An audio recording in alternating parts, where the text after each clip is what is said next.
자, 이것은 풀밭에 나 있는 새비름입니다. 새비름 한번 뽑아 볼까요?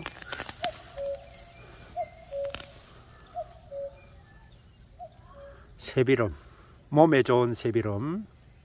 안녕하세요. 오늘은 텃밭에서 이 새비름 나무를 조금 채취를 해가지고 왔네요.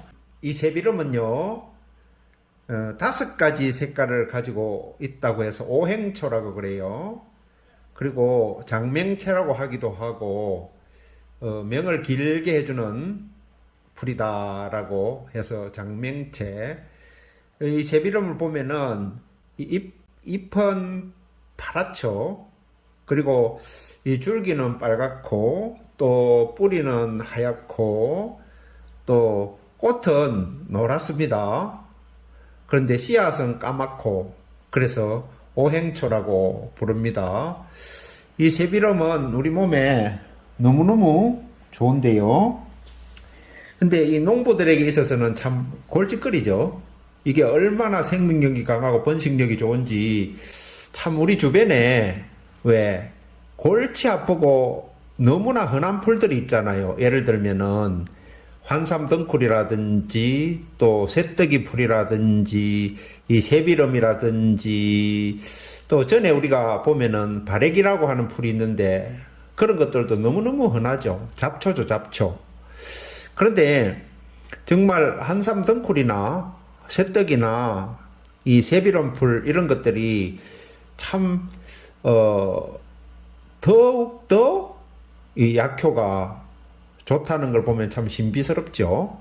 그래서 오늘은 이 새비름의 주요 성분을 잠시 알아보면요. 베타카로틴 성분이 풍부하게 들어있습니다. 이 베타카로틴 성분은요, 항산화 물질 중 하나로서 활성산소로 인한 세포 손상을 막아주고 노화를 방지해 줄 뿐 아니라 심혈관 질환이나 고혈압, 당뇨 예방에 아주 탁월하지요. 이 새비름 안에 함유되어 있는 플라보노이드 성분은 장내 유해 물질을 제거해주고 독소와 노폐물 배출에 도움을 주어 장 기능을 활발하게 해준다고 합니다. 그래서 위염과 위궤양 같은 질환에도 도움이 된다고 하네요. 또 이 새비름에는 오메가3가 풍부하게 함유되어 있는데요. 이 오메가3는 피부에 탄력을 주고 혈액순환을 잘 되게 해주고 특히 이제 주름을 개선하여 주기도 하고 우리 피부에 침착되어 있는 멜라닌 색소 침착을 예방해 주어서 기미, 잡티가 생기는 것을 막아주기 때문에 수많은 화장품의 원료로 이렇게 이 새비름이 사용된다고 하네요. 특히 이 새비름은 항암작용이 뛰어나다고 합니다. 암을 유발하는 항암 물질을 배출해 준다고 하네요. 또한 이 새비름은 당뇨에 아주 좋습니다. 또 관절을 보호해 주는데 유익합니다. 또 치매에도 아주 좋습니다. 그런데 이 새비름은 우리 몸에 소염작용, 그리고 염증을 없애주고 산혈이라고 해서 뭉친 피를 풀어주고 어혈을 없애주고요. 이뇨, 소변을 잘 나오게 하고 소종, 부은 종기나 상처가 부은 것을 삭혀서 없어지게 해준다고 하네요. 현대 임상에서는 세균성 이질, 섭진, 대상포진, 기능성 자궁출혈증 등 병증에 아주 효과를 보인다고 합니다. 자, 이 새비름은 주의할 부분이 있는데요. 자궁수축 작용이 있으니 임산부는 금기합니다. 또 혈압을 올려주는 작용이 있어서 고혈압 환자는 먹지 않습니다. 새비름 속에 옥살산은 요로결석을 일으킬 수 있으니 요로결석이 있는 사람은 자제하여 드시기 바랍니다.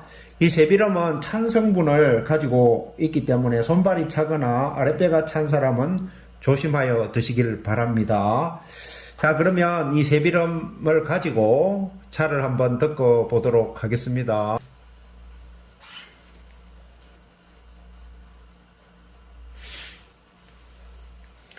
아주 적당한 크기로 이것을 이렇게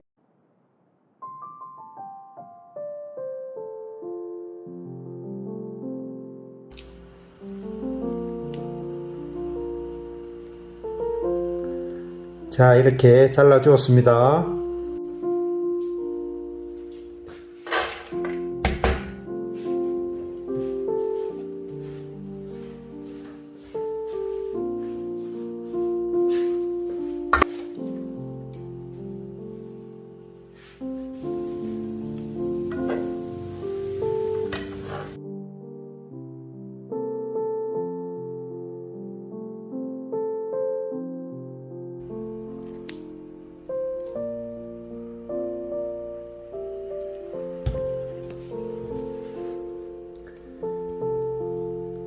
빨리빨리 식혀줍니다.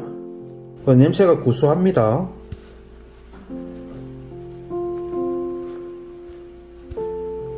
생채일 때는 좀 비릿비릿한 냄새가 나는데 이 열을 가하니까 향이 구수해집니다.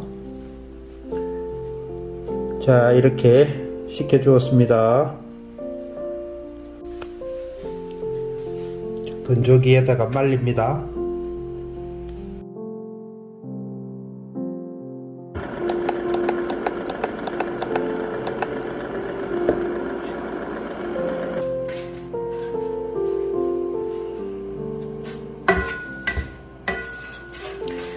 마지막 로스팅은 타지 않도록 적절하게 이렇게 득금을 해서 차를 마무리합니다. 자, 새비름 나물차가 이렇게 마지막 로스팅 과정을 통해서 완성이 됐습니다.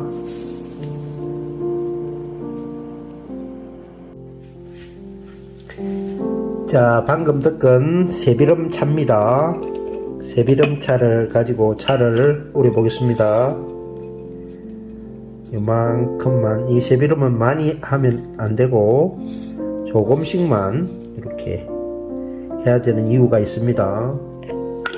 자, 여러분, 이 새비름 차가 우리 몸에 그렇게 너무 좋은데요. 근데 한 가지, 이 새비름 안에는 어성초도 마찬가지고 천년 수원이 이렇게 약간씩 들어있다고 합니다. 이 새비름을 이용하고자 하지만 수원 때문에 이렇게 망설이는 분들이 많습니다. 심지어는 이 새비름을 많이 채취를 해가지고 효소를 만들어 놓고도 먹을 수도 없고 그렇다고 아까워서 버릴 수도 없어서 고민하고 계시는 분들이 참 제법 있더라고요. 근데 이 새비름은 이 새비름에 들어있는 수원 성분은 제가 여기 따로 닦은 청미래 등쿨 그 잎사귀 몇 개를 더 넣고, 그 다음에 여기 많이는 넣지 않아도 되는데 이 토복령 청미래 등쿨 뿌리 토복령이라고 하는데 이것을 같이 이렇게 넣고 차를 이렇게 팔팔 끓는 물로 우리면은 이 토복령이 중화를 시켜 가지고 수원을 배출을 합니다. 그래서 이 새비름 차는요 청미래 등쿨을 같이 넣고 우리면은 안전하게 드실 수가 있겠습니다. 자, 잘 우러나고 있습니다. 이것을 주전자에 넣고 팔팔 끓여 가지고 걸러 가지고 드시면 더 좋죠. 왜냐하면은 이 토복령이 많이 우러날 테니까.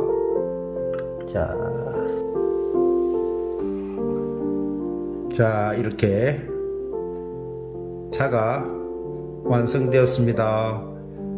새비름 차 그리고 토복령이 들어간 차입니다. 중금속 또 수원이라든지 이런 게 있을지 모르니까 그걸 배출하기 위해서 이렇게 같이 토복령을 넣어서 이렇게 마십니다.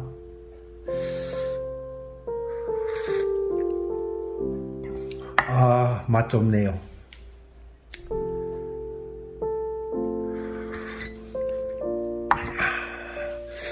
그런데 한의학에 보면은 이 새비름 안에 들어있는 수원은 천년수원이라서 우리 몸에 아무런 지장이 없다라고 이야기를 하는데, 또 어떤 데는 보면은 양의사들은 이 식물 안에 있는 천연 수원도 수원이기 때문에 조심해야 된다. 그렇게 주장하고 계시는 분들이 있어요. 그래서 우리가 정확히는 어떻게 되는지 모르니까 조심해서 이렇게 마시면 좋지 않을까 싶습니다.